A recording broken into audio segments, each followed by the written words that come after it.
Mes chers amis, je suis heureux de vous souhaiter la bonne année chez moi et probablement dans le lieu que j'aime le plus dans mon appartement, c'est-à-dire ma cuisine. Parce que comme vous le savez, j'aime les bonnes choses, je suis un épicurien, j'aime préparer les repas et j'aime le bon vin.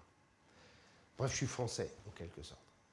Alors, ce 31 décembre 2010, c'est pour moi le premier 31 décembre que je passe en famille.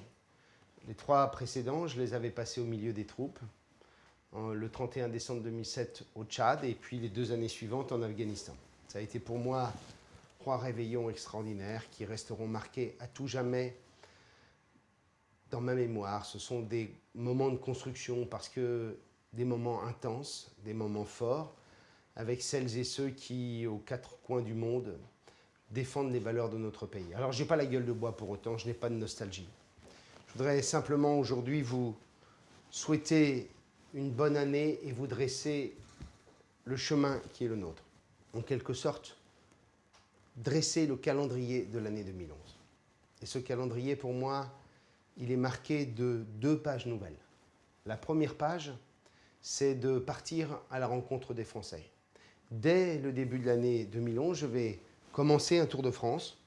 Ce Tour de France me permettra d'aller à la rencontre de toutes les forces d'innovation, toutes les forces d'expérimentation sociale, toutes les forces d'anticipation qui sont dans tous les interstices de la société française, qui enragent de ne pas être à armes égales dans la compétition mondiale, qui enragent d'être soumis à des règles, des lois, des textes, des pesanteurs administratives qui les empêchent de pouvoir donner le meilleur d'elles-mêmes.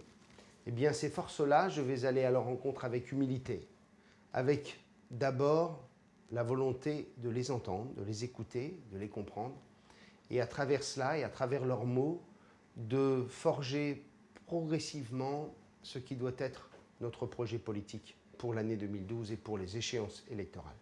Et puis la deuxième étape, ou la deuxième page de ce calendrier 2011, ça doit être pour nous de participer au rassemblement des centristes.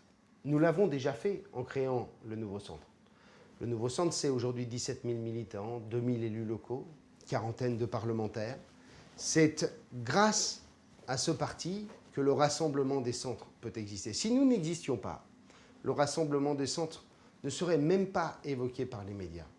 Et ce rassemblement, je veux y participer, je veux le construire avec nous et autour de nous, avec toutes celles et tous ceux qui sont dans une démarche de vérité, de sincérité, qui ne veulent pas instrumentaliser le centre, mais qui veulent au contraire faire en sorte que toutes celles et tous ceux qui se reconnaissent dans notre projet politique puissent être portés par l'équipe la plus nombreuse possible. Alors cette double démarche, aller à la rencontre des Français, faire en sorte que les centristes se retrouvent, eh bien cette double démarche, nous ne la ferons que si vous êtes pleinement mobilisés. Si vous êtes pleinement mobilisé, cela veut dire que si vous êtes en bonne santé, capable à la fois de porter et de soutenir nos candidats, qui seront candidats au cantonal, au sénatorial, puis en 2012 aux élections législatives, et en pleine forme aussi pour m'aider dans la démarche que j'ai décidé d'entreprendre. Après les fêtes en famille, je vous donne rendez-vous au 22 janvier 2011 pour notre Conseil national extraordinaire qui aura lieu à Vincennes. Ce sera pour moi l'occasion de fixer le cap, de dire un certain nombre de choses et que vous soyez amenés à vous prononcer sur le chemin qui doit être le nôtre, ce chemin qui doit nous amener à porter notre projet politique pour l'élection présidentielle de 2012. Alors ce chemin-là, nous le ferons avec toutes celles et tous ceux qui sont des hommes de bonne volonté, qui ont envie de porter les convictions et les valeurs qui sont les nôtres, et qui le font sans aucune arrière-pensée, avec une démarche de sincérité et une démarche d'indépendance. Eh bien, je vous embrasse tous et je vous souhaite de bonnes fêtes.